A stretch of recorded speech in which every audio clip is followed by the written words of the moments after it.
Salut, c'est Franck Leboeuf. Vous voulez savoir combien vaut votre voiture? Allez sur vendezvotrevoiture.fr. Rentrez simplement les détails de votre véhicule et recevez rapidement son prix de vente. Et vendez ensuite votre voiture dans une de nos agences. On s'occupe de tout. Mon conseil, obtenez votre prix de vente sur vendezvotrevoiture.fr. Bonjour, maintenant on se connaît, je suis Fred de Carglass. En arrivant, mon client se demandait s'il y avait des frais avancés pour remplacer son pare-brise. Chez Carglass, c'est simple, il n'y a rien d'avancé, rien, quelle que soit votre assurance. Comme ça, avec nous, à la fin du mois, il n'y a pas de mauvaise surprise sur votre compte. En plus, on vous accompagne dans toutes les démarches avec votre assureur. Et n'oubliez pas, chez Carglass, rien d'avancé, quelle que soit votre assurance. Alors, prenez rendez-vous. Carglass répare, Carglass remplace.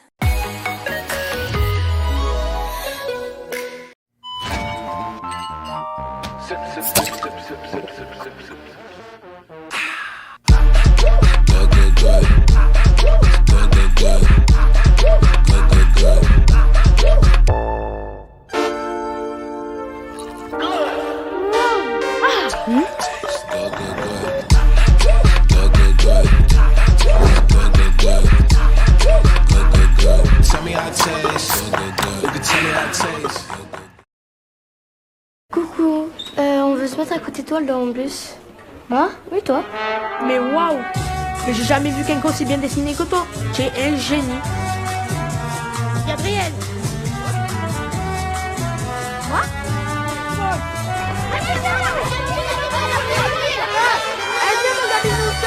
Les couleurs, tu l'avais dit oui! Je prends un au hasard et viens s'asseoir à côté de moi. Bon, Gabriel, viens. Monsieur, monsieur? Ah, bah, pourquoi pas.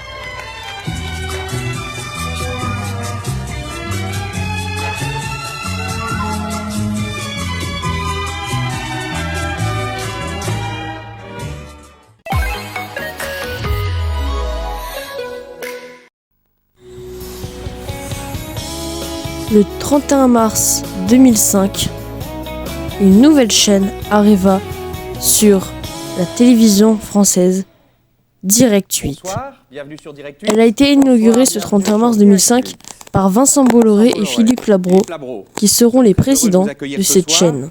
Cela fait 20 ans qu'il n'y avait pas eu de nouvelle chaîne. Elle promet gratuite. que du direct, On a vu fleurir de nombreuses souvent chaînes du payantes, direct. Pas de chaîne gratuite depuis la naissance de la 6. Mais ce qu'ils ne savaient pas, c'est que cette chaîne allait devenir La TNT plus qui va permettre à 45 millions de Français qu'une grande chaîne. d'avoir des nouvelles chaînes. Elle deviendrait Évidemment, saluer la d'abord première nos concurrents et chaîne amis, bien sûr, et en de la particulier TNT peut-être Jean-Paul Baudecroux et Énergie. par Ouais, les on est content de téléspectateurs. commencer avec lui ce soir. Il avait Mais été un ce des soir, premiers nous allons voir avec les radios comment libres. cette chaîne Et, Jean-Paul, bonne chance s'est à toi, s'est parce que fermée, ta s'est chaîne commence arrêtée. en même temps que la nôtre. Tout de Cela suite, fait un documentaire peut-être, exclusif de du Ludovic bien de se B. retrouver ensemble, Philippe. Ça- Il y a un sujet bien plus important. Vous l'avez vu partout dans l'actu, la chaîne C8, propriété du groupe Canal+, vient d'arrêter d'émettre sur la TNT.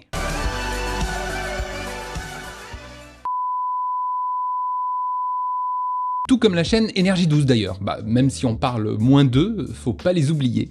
Mais alors, d'où vient cette décision? Quelles sont les raisons de cet arrêt? Et surtout, Cyril Hanouna est-il le seul responsable de la fin de C8? C'est ce qu'on va voir.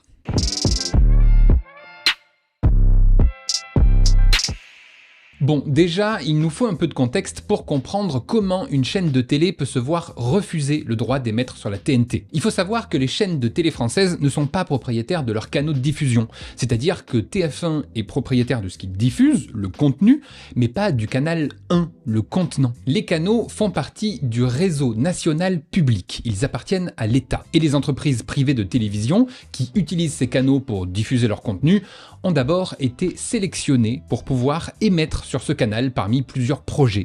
Et maintenant, ils louent une concession. Ils louent le canal pour pouvoir diffuser. C'est un peu comme on loue un appartement pour avoir le droit d'y habiter. Et ces locations de canaux, elles sont soumises à des règles à respecter, à un cahier des charges, mais ont aussi une durée. 10 ans maximum. Ensuite, le canal est remis en jeu, des entreprises déposent des dossiers, dont le candidat qui exploitait jusque-là le canal, et le meilleur gagne. Dans la quasi-totalité des cas, c'est la chaîne qui louait le canal jusqu'à présent qui est reconduite, et donc qui a le droit de diffuser pour à nouveau 10 ans. C'est logique, si tout se passe bien avec un locataire, il n'y a pas de raison de le mettre mettre à la porte. Voilà grossièrement comment ça marche si on vulgarise. Et ces décisions d'autoriser telle ou telle chaîne et de renouveler les canaux, c'est à l'Arcom qu'elle est confiée. L'Arcom, c'est le nouveau CSA. C'est une instance publique chargée de gérer les médias audiovisuels, autant dans leur autorisation à émettre que dans les sanctions si les chaînes ne respectent pas leur engagement ou tout simplement si elles ne respectent pas la loi. La TNT, la télévision numérique terrestre, donc les chaînes que vous pouvez regarder sans avoir besoin de passer par votre box internet,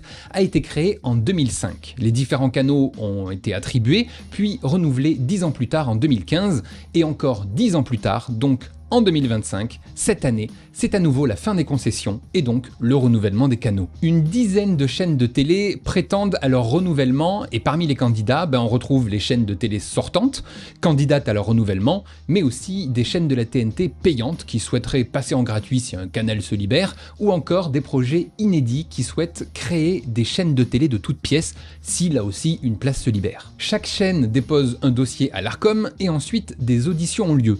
Les dirigeants des chaînes ou des groupes de télé viennent avec leur équipe et présentent chacun leur tour leur projet devant les membres de l'Arcom. C'est comme une sorte d'examen finalement. Les dernières auditions en date pour le renouvellement des canaux de la TNT ont eu lieu du 8 au 17 juillet 2024 au siège de l'Arcom. Et vous vous en doutez, ce genre d'entretien se fait en privé, loin des caméras, ce n'est pas rendu public. Personne n'a accès à ce qu'il se dit. Pas du tout, c'est ouvert à tous, on peut même y assister, juste là, derrière, et surtout, toutes les auditions sont dispo en direct et en replay sur le site de l'Arcom. Voilà, si ça vous intéresse, je vous mets les liens en description, c'est assez marrant à voir quand même. Bref, ce qui nous intéresse aujourd'hui, c'est évidemment l'audition de C8, puisque c'est à ce moment-là que va être scellé le sort de la chaîne et que l'Arcom ne va pas renouveler leur droit d'émettre au profit d'un autre projet. Et on va analyser cette audition. Nous auditionnons la société C8 pour le projet C8. D'ailleurs, concrètement, comment ça marche les auditions ?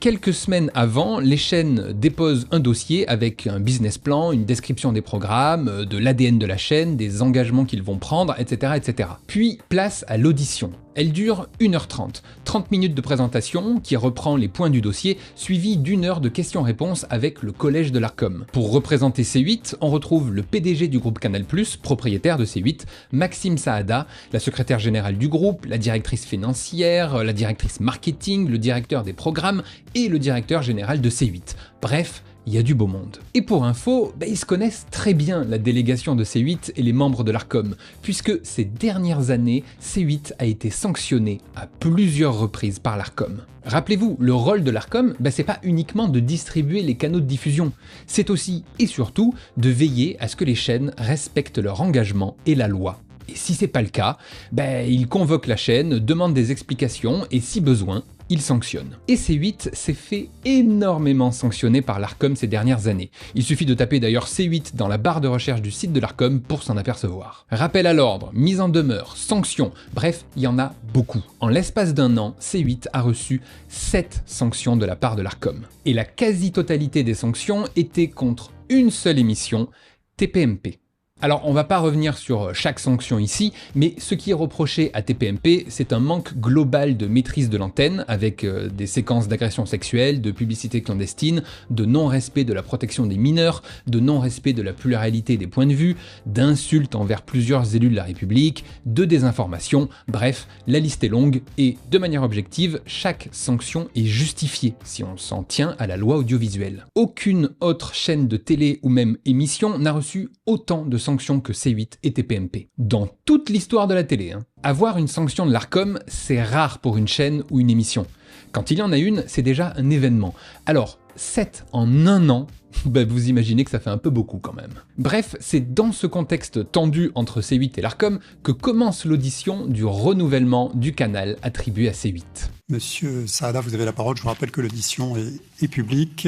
Maxime Saada, le PDG du groupe Canal, prend la parole et va, durant 30 minutes, expliquer à quel point le groupe Canal se porte bien, est en bonne voie et que C8 est importante dans le paysage audiovisuel français, qu'ils ont une diversité des programmes importante, etc., etc. C8 est bien la première chaîne de la TNT aujourd'hui. Elle réunit plus de 9 millions de téléspectateurs cumulés chaque jour et 44 millions de téléspectateurs cumulés par mois. Ensuite, ça parle chiffres, finances, publicité. Nous serons proches de l'équilibre financier l'année prochaine et nous devrions être profitables dès l'année suivante. Il prévoit un équilibre financier en 2026 pour C8 parce que, pour l'instant, la chaîne perd de l'argent chaque année depuis sa création. Ensuite, un petit film est diffusé, rappelant la promesse éditoriale de la chaîne. On y voit tous les programmes de C8, des émissions de divertissement, des documentaires, des séries, des films, des émissions de débat, des événements sportifs. Ils parlent de leur engagement sur le handicap, l'écologie, l'inclusion sociale. Puis, le directeur des programmes prend la parole pour vanter la diversité des programmes de C8. C8, c'est le succès d'une chaîne incarnée toute la journée, d'une chaîne qui porte une multitude de formats, comme vous avez pu le voir. Des magazines, des documentaires, de l'information, du sport, des jeux, des talk-shows, des films, des séries, des formats courts. Une chaîne généraliste aux innombrables facettes qui fait d'elle la première chaîne de la TNT. Mais durant les 30 minutes de présentation, il y a un sujet qui n'a volontairement pas été abordé, l'éléphant dans la pièce, TPMP. Ils l'ont cité seulement 3 fois. Une fois pour parler de l'inclusion des personnes en situation de handicap. Et Touche pas à mon poste accueille tous les vendredis autour de leur table des personnes en situation de handicap, visibles ou non, en qualité de chroniqueurs. Et 2 fois parmi une liste de programmes de la chaîne. Tels que William à midi, animé par William Lémergie, PAF, que j'ai cité plus tôt, ou encore Touche pas à mon poste, présenté par Cyril Hanouna. Depuis le matin, Gym Direct, jusqu'à Jordan Deluxe, William et Midi, Touche pas à mon poste, Job le week-end avec Albert Battier. Évidemment, la délégation de C8 sait que TPMP cristallise ce qui est reproché à la chaîne. Du coup, ils n'ont pas trop envie d'en parler et d'attirer l'attention là-dessus. Ils veulent montrer que C8, ce n'est pas que TPMP et ils mettent donc l'accent sur tout le reste. Sauf qu'après la présentation, c'est au tour des questions-réponses des membres de l'Arcom. Et là, dès la première question, l'abcès est percé. Autant rentrer directement dans le vif. Et c'est vrai que l'actualité, on va dire, qui nous a réunis un petit peu, notamment cette année, était essentiellement tournée vers principalement un programme, puisque juste sur cette année, il y a eu 7 sanctions que l'Arcom a adressées à C8. Quels sont les enseignements que vous tirez de cette séquence, de cette année, concernant notamment effectivement une émission dont vous avez rappelé que c'était sa meilleure saison depuis 10 ans. Vous avez remarqué que de son côté, l'Arcom ne nomme pas TPMP, un peu comme si c'était Voldemort. Tous les différents manquements, nous sommes d'accord sur certains, pas d'accord sur d'autres, sont dans cette émission qui s'appelle Touche pas à mon poste, autour d'un animateur célèbre et une bande d'animateurs autour de Cyril Hanouna. La suite des questions et des réponses, durant 1 heure, vont quasiment intégralement porter sur TPMP et les sanctions. Sur les 8 dernières années, vous cumulez 7 610 000 euros et 1 euro de sanctions. Il y a eu 2 sanctions en 2017, une en 2019, il y en a 5 en 2023 et pour l'instant 3 en 2024, mais l'année n'est pas terminée. C'est vous qui décidez, quelque part, quelle sera la suite. L'Arcom reprochant à C8 de n'avoir rien changé malgré les sanctions et leurs demandes. Bref, une totale inaction. Pourquoi est-ce qu'on doit croire que tout ce que vous auriez pu faire depuis toutes ces années, que vous n'avez pas fait, vous le ferez? C'est des dérapages majeurs, encore une fois.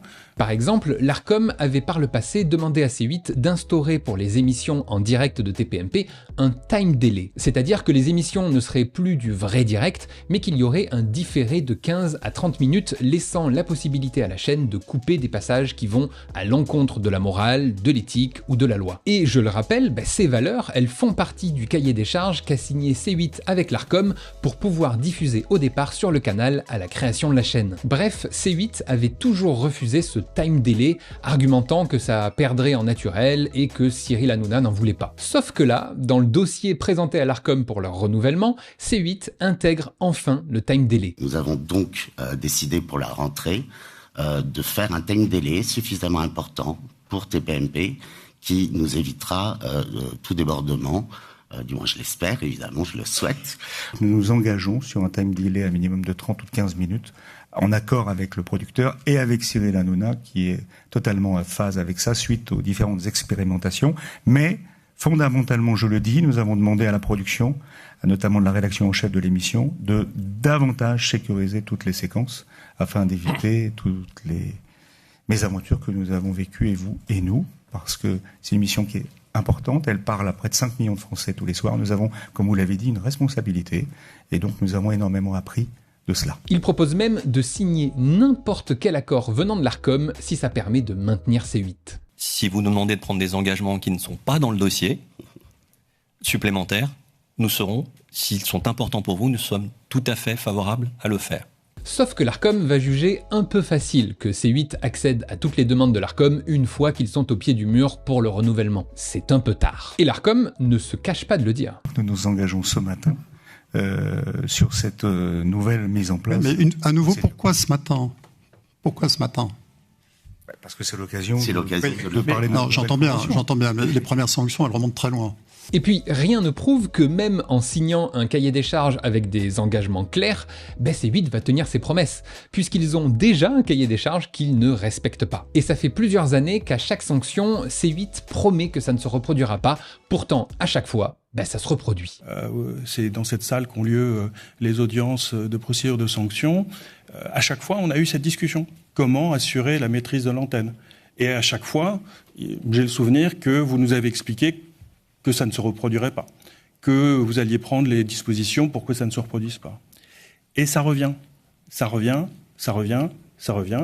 La confiance est donc brisée entre C8 et le régulateur. L'Arcom va continuer de mettre la chaîne face à ses responsabilités. C8 se s'est pris au piège et leur ton monte face à l'Arcom. Si vous ne souhaitez pas qu'on prenne l'engagement, on ne le mettra pas. Mais c'est une proposition que nous faisons ce matin, ou alors cette audition n'a aucun sens. Et toutes les décisions ont déjà été prises sur la base du dossier. Monsieur Loutrel. Si, en droit de poser les questions qu'il tout à fait. Et si je suis en droit d'y répondre, je dirais simplement que si nous n'avons pas vocation ici à réagir à vos demandes et à vous proposer sur votre demande des engagements supplémentaires, alors je ne comprends pas le sens de cette audition. Je vous cache pas que l'audition ne se passe pas très bien à ce moment-là. C8 était conscient que leur canal avait de fortes chances de sauter, même avant de venir. Et on en reparlera, parce qu'il y a même eu du chantage de la part du groupe Canal, mais vu comment se passe l'audition, à ce moment-là, ils savent que les dés sont jetés. Ce que se demande l'Arcom, c'est pourquoi C8 n'a pas réagi, pourquoi ils n'ont pas respecté les sanctions, pourquoi ils n'ont pas changé les choses avant d'en arriver à cette audition. Donc le régulateur est vraiment en droit de se poser des questions. Pourquoi tout d'un coup vous nous sortez un dispositif alors que les premières sanctions remontent quand même maintenant très loin? C8 est-elle finalement seule maître à bord dans ses décisions, ou alors l'inaction de sa part ne serait-elle pas venue de plus haut, du groupe mère de Canal+, Vivendi, et donc de Vincent Bolloré? En gros, est-ce que C8 est indépendant ou c'est Bolloré qui commande? Eh bien, l'Arcom va poser la question. Ma question, elle est très simple. Dans ces conditions-là, vous avez une candidature qui efface ou abandonne les dettes grâce au coup d'éponge de l'actionnaire. Comment, du coup, assurez-vous l'indépendance de la chaîne vis-à-vis, encore une fois, des conditions de fonctionnement et des relations particulières avec son actionnaire? Il n'y a pas d'intervention de l'actionnaire dans l'éditorial des chaînes, on l'a dit, on l'a répété. Éditorialement parlant, artistiquement parlant, on bénéficie d'une liberté absolument totale au sein du groupe Canal. Donc indépendance au mais indépendance éditoriale totale. Ils le martèlent, ils sont indépendants. Dans ce cas-là, c'est donc C8 qui est responsable des sanctions, et ça, le président de l'Arcom, Roch-Olivier Mestre, va le rappeler. Notre sujet, c'est pas les personnalités, c'est l'éditeur. Oui. L'éditeur a un lien avec le régulateur par une convention qu'il est tenu de respecter. Parce que beaucoup pensent que c'est Cyril Hanouna qui est responsable de la fin de C8. Mais ce n'est pas tout à fait vrai. Hanouna cherche à faire de l'audience, à repousser les limites. Même si c'est discutable, c'est son rôle. Mais uniquement dans le cadre de ce que lui laisse faire la chaîne. Au vu des sanctions, du manquement à la loi, C8 aurait dû recadrer Cyril Hanouna en lui fixant des limites. C'est déjà arrivé maintes et maintes fois dans d'autres émissions de télévision, sur d'autres chaînes. Là, C8 a laissé faire. Ils sont responsables. C'est leur chaîne, ils sont en droit de cadrer leur animateur et les programmes qu'ils diffusent. Même en direct, n'importe quelle chaîne aurait pris des actions concrètes à la première sanction de l'Arcom. Pas C8. Hanouna n'y est pas pour rien dans la mort de C8, mais il est loin d'être le seul responsable. Merci, je sens que vous avez envie de prolonger l'audition, mais comme vous le savez, elle est fixée à 1h30, donc on va s'en tenir là, puisqu'on est arrivé à l'heure limite. Merci beaucoup pour répondre à la question. Merci beaucoup. Comme vous vous en doutez, quelques jours après l'audition, le 24 juillet 2024, la sentence tombe, C8 se voit retirer ses droits d'émettre sur la TNT. Tout comme Énergie 12 d'ailleurs. Rapide parenthèse pour en parler, mais Énergie 12 c'est une toute autre raison. Économique celle-ci, car la chaîne n'est pas viable. Elle fait de trop faibles audiences et son catalogue de programmes est rempli de diffusion de séries américaines. Il ne participe que très peu à la création française. Eux respectent la loi, mais ils ne respectent pas l'engagement qu'ils avaient fixé dans leur cahier des charges sur le choix des programmes qu'ils promettaient de diffuser et sur la création. Donc eux aussi, ça saute. En remplacement de C8 et Énergie 12, ce sont deux nouveaux projets de chaînes qui sont retenus, Ouest France TV et T18. Et dans tout ça, la grande question c'est, est-ce que l'Arcom a été trop sévère dans sa décision sur C8 ? Eh bien, oui. Il y aurait pu avoir d'autres alternatives, comme par exemple n'accorder qu'une concession d'1 an à la chaîne, obligeant à respecter ses engagements, et si au bout d'1 an, ce n'était pas le cas, à ce moment-là, leur retirer le canal. Une sorte de dernière chance quoi. Mais si l'Arcom n'a pas choisi cette dernière chance, c'est parce qu'ils n'ont pas du tout apprécié le chantage organisé en secret depuis des années par le groupe Canal+ pour sauver C8. Parce qu'il faut savoir que ça fait très longtemps que le groupe Canal sait que C8 risque de se voir supprimer son autorisation de diffuser. Il pensait même que CNews aussi allait tomber. Parce que la deuxième chaîne à avoir reçu le plus de sanctions de l'Arcom après C8, c'est CNews. Certains diront que ce sont des sanctions politiques envers CNews, des magouilles du gouvernement pour faire taire la chaîne. Ce qui est possible, on en reparlera. Mais quoi qu'il en soit, l'Arcom aurait très bien pu, et de manière totalement légitime, virer C8 et CNews de la TNT. Un tir groupé sur les deux chaînes qui ne respectent pas la loi. Et ça, le groupe Canal+, propriétaire de ces deux chaînes, le sait pertinemment. Et depuis plusieurs années. Et au lieu de se remettre en question et de se conformer à la loi et au cahier des charges qu'ils ont eux-mêmes signé, ils ont préféré échafauder un plan pour continuer à défier la loi audiovisuelle et l'Arcom sur C8 et CNews, en tentant un coup de poker pour ne pas se faire bannir les chaînes auprès du régulateur. Le plus gros chantage organisé depuis plusieurs années par Canal+ pour sauver C8 et CNews.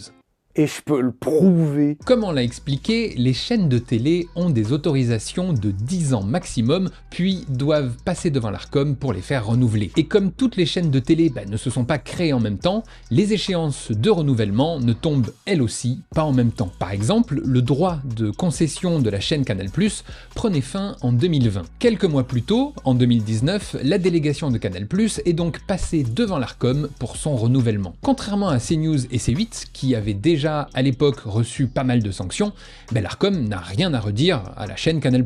Pour l'Arcom, elle remplit le cahier des charges demandé, elle respecte la loi, la morale, bref, son renouvellement n'est qu'une formalité et tout le monde en est conscient. Sauf que Canal+ va faire une demande. Ils ne vont pas postuler à un renouvellement classique de 10 ans, comme toutes les autres chaînes le demandent, puisque c'est la durée maximum, mais ils vont demander une concession de 3 ans. Expliquant que le monde de l'audiovisuel change très vite avec l'arrivée des nouvelles plateformes de streaming et qu'ils trouvent ça trop risqué de s'engager pour 10 ans. L'Arcom, à l'époque c'était encore le CSA, trouve ça bizarre, mais après tout, si c'est la demande de la chaîne, pourquoi pas. Ça permet de refaire un point dans 3 ans au lieu de 10, c'est pas plus mal. Et 3 ans plus tard, pour le renouvellement en 2023, même histoire, Canal+ souhaite s'engager, mais encore moins longtemps, 18 mois cette fois. Pour l'Arcom, c'est trop peu. Ils vont les inciter à s'engager pour au moins 5 ans. Mais Canal+ fait pression. C'est soit ça, soit ils sortent de la TNT. Alors on pourrait se dire qu'ils ne sont pas en position de force.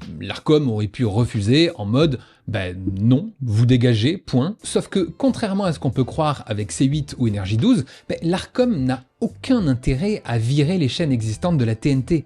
C'est une sanction extrêmement rare et surtout de dernier recours. Si la chaîne fonctionne et respecte le cahier des charges, c'est dans l'intérêt de tout le monde de les faire rester. Ça conserve l'équilibre du paysage audiovisuel, ça conserve les emplois, il y a moins de risques d'avoir une nouvelle chaîne qui se casse la gueule, et surtout, l'un des chevals de bataille de l'Arcom, c'est la création française. Chaque chaîne de télévision a obligation de participer à la création de contenus originaux français. En gros, on ne peut pas faire une chaîne de télé qui diffuserait exclusivement des séries américaines en boucle, type Énergie 12. Ça finirait par détruire les sociétés de production françaises qui créent les émissions, les films, les séries, bref, chaque chaîne est obligée d'y participer pour maintenir toute l'économie française de l'audiovisuel. Et une chaîne y participe beaucoup plus que les autres, Canal+. Je vais pas rentrer dans les détails, mais en gros, c'est une obligation qu'a Canal de participer au-dessus des autres depuis la création de Canal+. C'est la raison qui a fait que Mitterrand a accepté cette première chaîne privée en France en 84. Bref, donc l'Arcom ne veut pas perdre Canal+ sur la TNT. Et ça, Canal le sait et va utiliser cet argument pour faire pression et n'obtenir que 18 mois de concession. L'Arcom finit par accepter à contre-cœur. Et là, vous vous dites, mais pourquoi 18 mois? C'est bizarre comme chiffre, c'est hyper précis. Et oui, puisque 18 mois plus tard, ça nous emmène en juin 2025, en même temps que le renouvellement de C8 et CNews. L'idée du groupe Canal derrière tout ça, c'est de faire pression sur l'Arcom en disant que si C8 et CNews ne sont pas renouvelés, la chaîne Canal+ retire sa demande de renouvellement et donc rend son Canal 4. Ce chantage, il dit surtout une chose, c'est que ça fait plusieurs années que le groupe Canal+ est conscient que leur chaîne C8 et CNews dépasse les bornes, sort du cadre de la loi française. Et au lieu de se remettre en question et d'accepter les limites légales, ils vont plutôt continuer à s'engouffrer dans cette brèche et tenter un coup de poker en faisant prendre le risque à des centaines de personnes de perdre leur emploi. Mais l'Arcom n'a pas cédé à ce chantage, puisqu'on l'a vu, ils n'ont pas renouvelé l'autorisation de C8. Résultat, la chaîne Canal+ a décidé de mettre sa menace à exécution et de rendre le Canal 4. Dans quelques mois, ce sera France 4 qui viendra la remplacer. Canal+ continuera d'émettre, mais plus sur la TNT. Le groupe Canal+, depuis la décision de l'Arcom pour C8, ne va cesser d'enchaîner les recours juridiques auprès du Conseil d'État, mais ils seront tous refusés et C8 fermera. En revanche, CNews, elle, est restée. Et là aussi, certains se demandent pourquoi ? Pourquoi, si CNews ne respecte pas non plus la loi et le cahier des charges qu'elle a elle-même signé, elle n'a pas vu son canal supprimé? Eh bien, déjà parce que le chantage du groupe Canal a peut-être réussi, au moins là-dessus, mais surtout parce que l'Arcom espère qu'en ayant vu sa chaîne sœur se faire couper la tête, CNews et le groupe Canal vont retenir la leçon et enfin appliquer la loi, surtout sur le pluralisme politique. C'est ce qui est le plus reproché à CNews. En revanche, pour C8, l'arrêt de la chaîne est définitif. Enfin, pas tout à fait d'ailleurs, puisque l'Arcom n'exige pas la fermeture de C8. Il leur retire uniquement le droit d'émettre sur la TNT au canal 8. Mais rien ne les empêche de continuer à diffuser sur les box, le satellite, le câble ou même Internet.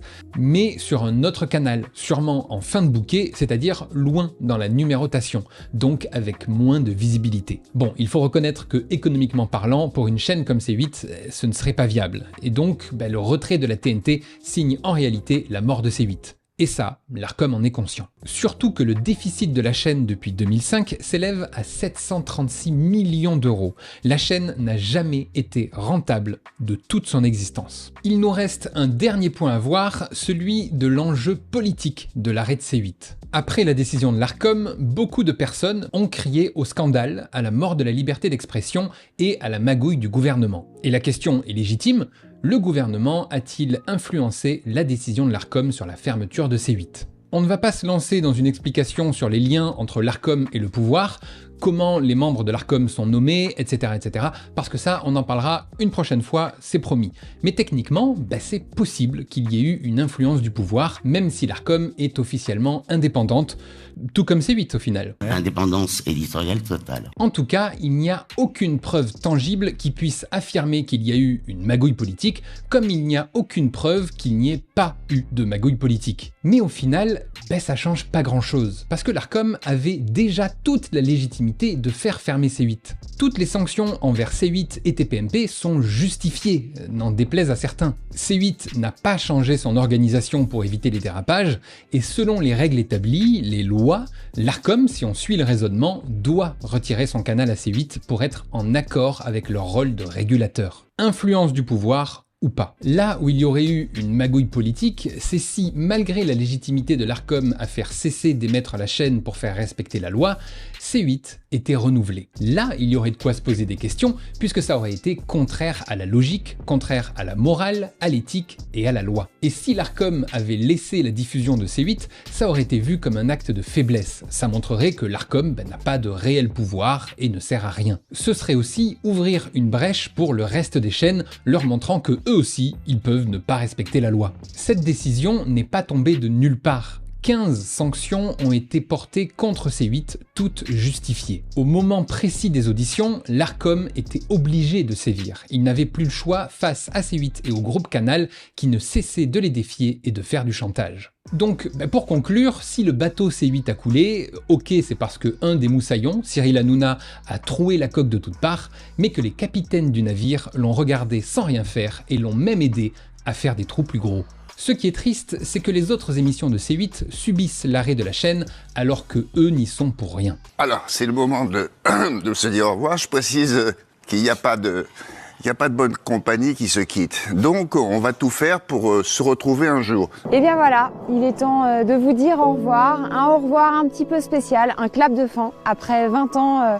partagés ensemble avec vous, avec ma Sansan, ma sœurette. Et oui, 20 ans d'une amitié sans faille, de rencontres incroyables. Moi, je peux pas le faire. C'est chaud. Même si certaines émissions retrouveront sûrement d'autres cases sur d'autres chaînes, c'est triste de voir tous ces programmes s'arrêter. Mais là encore, C8 est responsable de ça. À vouloir s'entêter à garder une émission trop souvent sanctionnée, ce sont toutes les autres émissions qui en payent le prix. Et d'ailleurs, que va-t-il se passer maintenant pour Cyril Hanouna? Comme évoqué dans l'audition de l'Arcom, même si C8 disparaît, Cyril Hanouna sera ailleurs. Est-ce que C8 souhaite se séparer de Cyril Hanouna? Bien sûr que non. Puisque Cyril Hanouna, s'il n'est pas sur C8, sera dès demain sur une autre chaîne. Il a reçu encore il y a quelques mois des propositions. Ce qui va d'ailleurs être le cas, il l'a annoncé lui-même. Dès le 1er septembre, on arrivera dans le groupe M6 pour une quotidienne sur W9. S'il vous plaît, pour une quotidienne sur W9. Et je voudrais remontrer, regardez, parce que voilà, on est bien accueillis. Voilà, merci. Donc voilà, on est très heureux. Mais ce ne sera pas les mêmes conditions.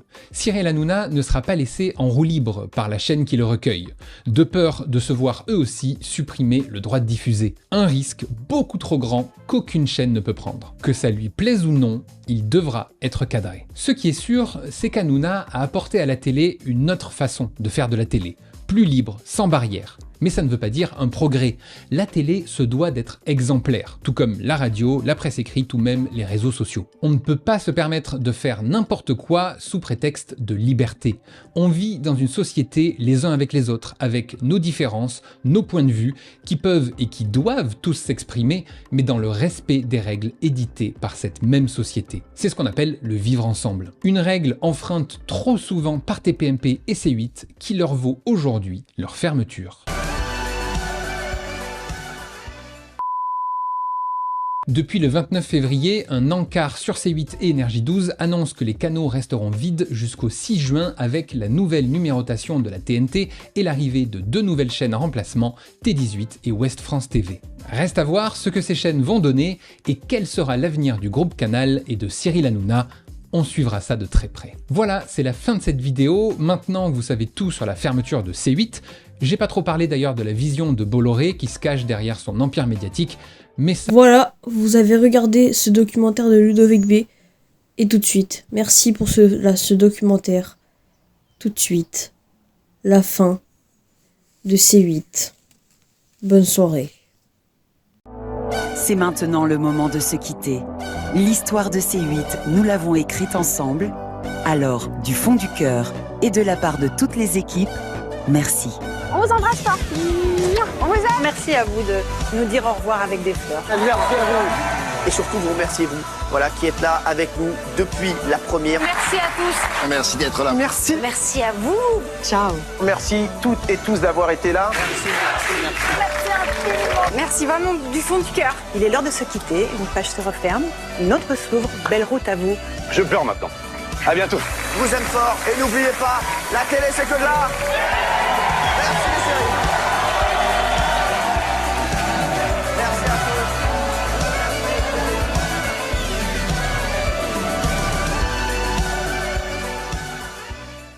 tous. Les chéris, vous pensiez que c'était fini? Bien non. On sera là dès lundi en direct. Bon, on est comme des fous. Vive la liberté!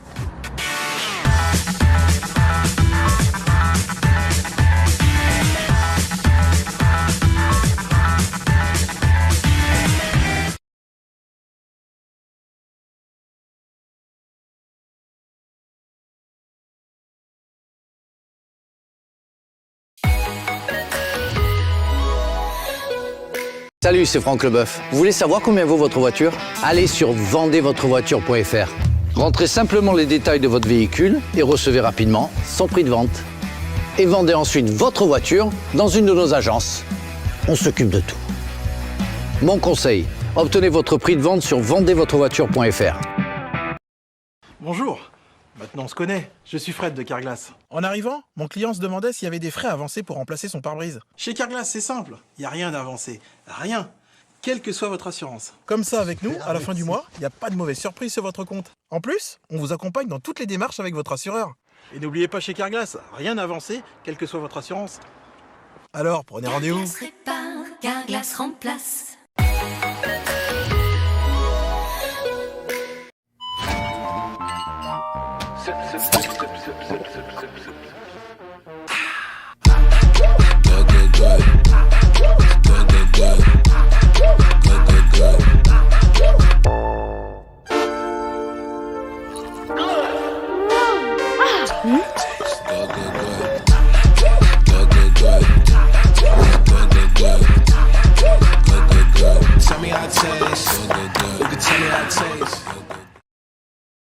Coucou, on veut se mettre à côté de toi dans le bus. Moi? Oui, toi? Mais waouh! Mais j'ai jamais vu quelqu'un aussi bien dessiné que toi. Tu es un génie. Gabriel! Moi?